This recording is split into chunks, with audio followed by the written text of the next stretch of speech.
Bia në Shtetet Bashkuara të Amerikës. Përparim, është çështje, le themi, e kuotave të larta që shqiptarët po konsumojnë në Amerikë, apo ka dhe provavi politike? Besoj së pari, unë besoj që është kjo. Cila kjo? Faktet që në rasti konkret Shqipëria ka në nivelin 41.3%. që faktikisht është e lartë. Ndihmën Tani nuk jemi si Somalia apo vende tjera, po gjithsesi është e lartë. po. Që do të thotë që pavarësisht se numri besoj është i pakët, pra nuk është se kemi numër kaq të jashtëzakonshëm, po themi Merr përqinë me popullsinë që ka atje, po.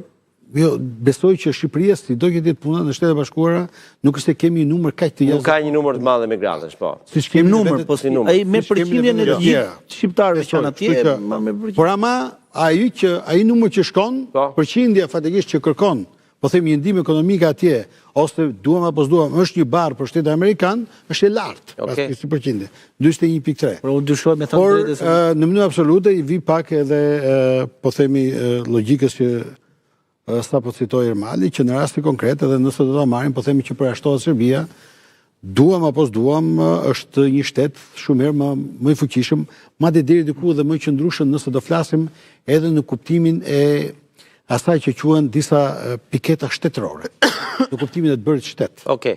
Pra ata kanë fituar këtë llogji. Po përvavi politike, shikoni? Shtetërore të tjera, gjithë këto aspekte të tjera. Dhe nuk ka një numër kaq të madh si popull, po themi emigrant. Kjo është fakt. Nuk po them, madje edhe në Europë. Pra është e njëjta gjë. Por megjithatë, unë besoj që pra fakti që janë 75 vende, normalisht do ishim edhe ne. Pra është Jo, varet sepse në 94 vende. Na bën përshtypje që po pra besoj që Të më bën përshtypje ndoshta Kosova, po megjithatë edhe ata kanë një numër të lartë kohë të fundit. Shikoj, gjëja që administrata Trump, gjëja parsore që ka pasur madje edhe në mandatin e parë, janë interesat, po themi të brendshme të shtetit. Pra ata nuk bëjnë kompromis në mënyrë absolute. Pra ju nuk e shikoni si diçka që ka të bëjë me marrëdhëniet mes dy vendeve. Nuk besoj. Nuk besoni. Okej. Tani duam mund shtojmë tu të bëjmë çfarë duam. Jo, patjetër, prandaj po them që. Që tha Ermali lidhe me pezullimin e fondeve të Bashkimit Evropian. Ajo ende nuk është e konfirmuar, se jam interesuar, por ende nuk ka një konfirmim.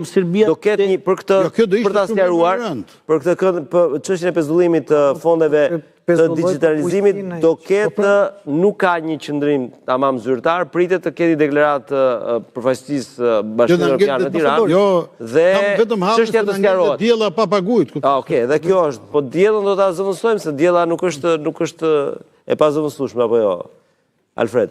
Tani ky është një lajm i keq, besoj. Bie dakord me mua që është një lajm i keq.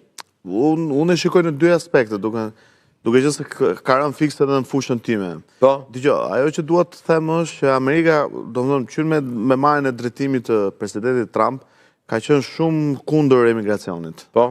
Sepse kërkojnë që të japin prioritet popullit vet. Është normal, është shumë e saktë kjo përqindje që 41.3% do të nga gjithë shqiptarët atje janë me asistencë sociale, por duhet të kuptojmë edhe kronologjinë e kohës. Unë e marr vetëm si element kohe. Vizat e emigracionit shumë vite më përpara janë pranuar për shkak sepse Shqipëria nuk ka qenë shumë e qëndrueshme nga aspekti social.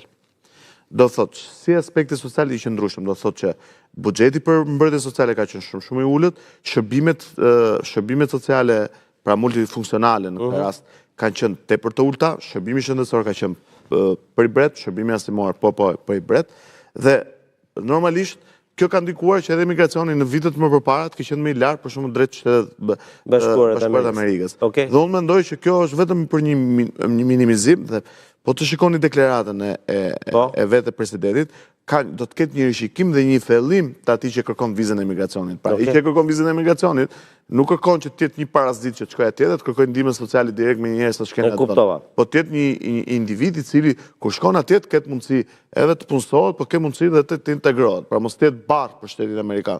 Dhe normalisht është kosto politike, domethënë është vendim